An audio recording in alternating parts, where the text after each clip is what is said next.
I will survive. I will succeed.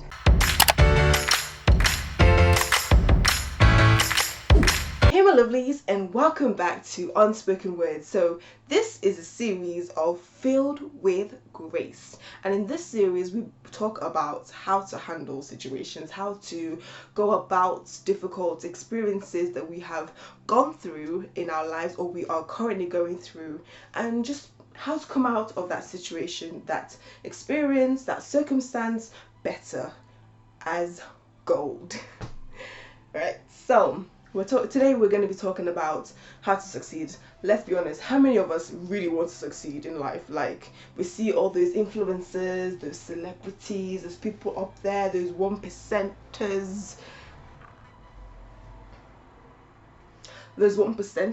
and you're like, oh man, I really want to be up there, I really want to succeed.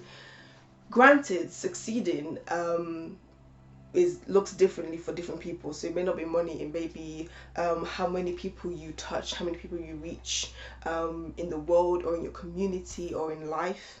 So succeeding is different for different people, but yeah, I mean, how many people want to succeed? Come on now. How many people have a goal, whether you've timed it or not, which you should have timed it. If you haven't, that's your own. How many people have a goal that they want to get to, and they're a bit should I say fear is gripping them like a stray jacket, because they're like, but what if, but that could happen and that could happen, and oh Lord forbid that happens. We all go through it, it's just, yeah. Anyways, let's go straight on to the video. So I'm gonna start off with a Bible verse. Bible verse. That is Deuteronomy. Wow, that thing. 28 verses 2. It says that the Bible is full of advice and tips on how to succeed in life, and the Bible is full of, yeah, a lot of advice and tips, not just for how to succeed in life. Well, it's technically, I suppose, will all be for succeeding in life. Like, it'll all come under the umbrella of succeeding in life.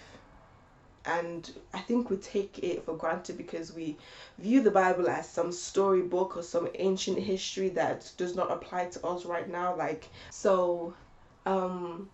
We're going to look at the life of Jesus.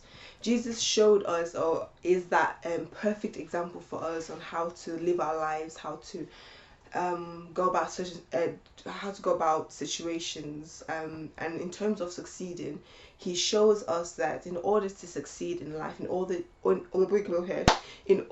to overcome in life, and to be that overcomer that we have been created to be, and that is to be in God's word, to always reside in his word. We hear that popular scripture, man shall not live by bread alone. You know, I don't know if your parents ever say that to you. You know, you can be like, Mummy, I'm hungry, Mummy, I need some food, what are we gonna eat today, Mummy? And she'll be like, what? See, let me tell you, this is my attempt of speaking Nigerian, I think. I don't think so. Let me tell you, man shall not live by bread alone. I used to say this to my mom, right? Whenever I would say, man shall not live by bread alone, like, you know, I would be like, yes, man shall not live by bread alone. And then she started to say, but that's for the spirits. And my whole argument, my whole fight's power just dwindled before my eyes, just crumbled. Because obviously, the Bible's also talking about we shouldn't just eat, we should feed our spirits as well. So I was like, if you're going to be using that, then this Bible verse is no longer fun, you know, because sometimes we tend to we abuse Bible verses like, the wicked man runneth when no one chaseth him. That's what people use when they don't want to go for a run in the morning, afternoon, midnight. Not midnight. Please don't go for a run in the midnight. At midnight, not in the midnight. But yeah, so there's different Bible verses. I have completely gone off the topic for today, so let's just reel it back in. And you may be wondering who in the Bible has actually served God and ended up successful, and obeyed God. A lot of people, my friend, let me tell you, a lot of people, even though the majority, if not all of them apart from Jesus, weren't always wholly and completely obedient, they still served God. David is a prime example. He did a lot of shifty things, but he's still named a man after God's own heart. Can you imagine? Imagine if I was God, I would have taken him off the face of the earth a long time ago. When he started doing some shady things, I'd have been like, all right, well, you can leave. I'll find someone else, Oh, what is? Anyways, so yeah, there's David, there's Moses, there's Noah, there's of course Jesus, there's so many people. There's actually a lot of people. There's Deborah, there's Esther, there's a lot of people in the Bible that served God and ended up well in success. I suppose what I'm saying here is that the key to success is seeking God first, and being obedient to him and his word and what it is that he has for you to do, or he's telling you to do or not do.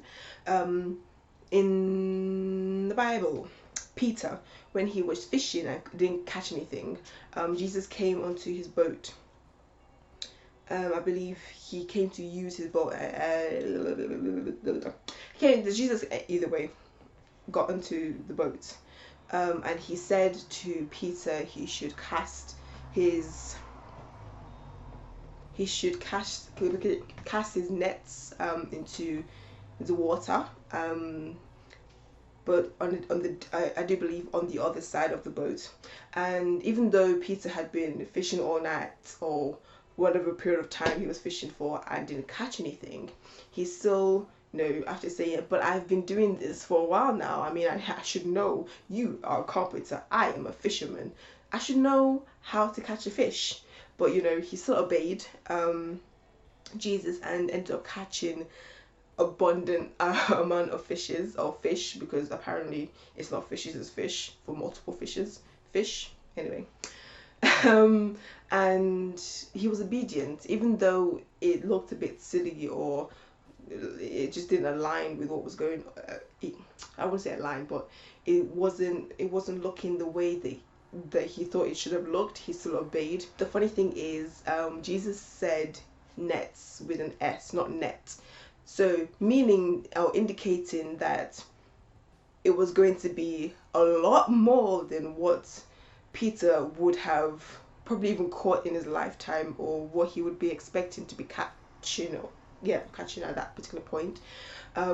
So yeah, he says net. The moral of the story is that when God is speaking to you to do something, even though it looks like you're going against the grain, or you're going to look stupid or weird or funny, people might laugh at you or talk about you behind their back, your back, etc., is for a reason. He is asking you to do it for a reason. God is not a gambler. God doesn't just say things half-heartedly, or just for the sake of saying it, just because I'm God, you have to do what I say anyway. But he does it strategically. He does it because he knows what he's doing. He has a plan. The one of the amazing things about God I've come to know is that he will take, you hear that mess, take our mess into a message, test into a testimony, but he will take that failure that you've had and you thought that you couldn't do anything with, and he'll bring success out of it. He'll bring something beautiful out of it, beauty for ashes type thing. And that doesn't just go for your mistakes and the things that you regret doing, but it also goes for your life as a whole, your life in general. Like, Yeah, it's, I don't know. I could go on and on and on and on about the things that I know about God, that I've experienced about God so far, because there's still so much more of God to experience and to see in my lifetime. But yeah, one thing I can tell you is that regardless of how diabolical it may seem right now, especially for those, because results day was yesterday, for those of you who didn't get what it is that you wanted, you didn't get the grades you wanted, or it was far from what you wanted, and you're thinking that, what am I going to do now, how am I going to, what is the next steps for me in life, etc. He God will just commit it onto God's hands.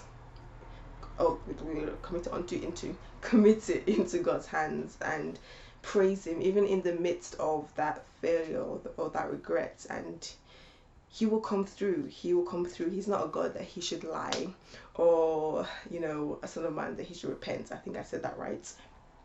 But the point is, he will help you through it, and you will come out of it better than you thought you could have come out of it. And you look back and you'll realize that, okay, even though that these things happened to me, even though that these things were really uncomfortable to go through at the time, now I realize why I went through it. I realized that, okay, if I hadn't have gone through this, I wouldn't have been able to help somebody else or advise somebody else, or even have that right amount of empathy for someone else who may be going through that particular situation, etc. Or even gotten some valuable life lessons and refined character that I needed for what I'm gonna do, what I'm doing currently right now or in future, etc. But yeah, it's just trust in Him and seek Him first. And this is something I've been hearing a lot, especially through my, should I say, planting season. That seek Him first, and everything else will come after. And it got to the point when I was like, okay, I get it, seek Him first, because sometimes when something is spoken over and over to you and you're like, oh, we get it, okay, but sometimes it's necessary. Anyway, so even after that, I realized that through that seeking Him and through that focusing on Him, even though there were times when I was a bit shaky, that things have come out of that wouldn't have come out of it if I had not focused on Him and served in the church family, in the church community. But yeah, guys, that's it. I'll see you guys in my next video. Bye.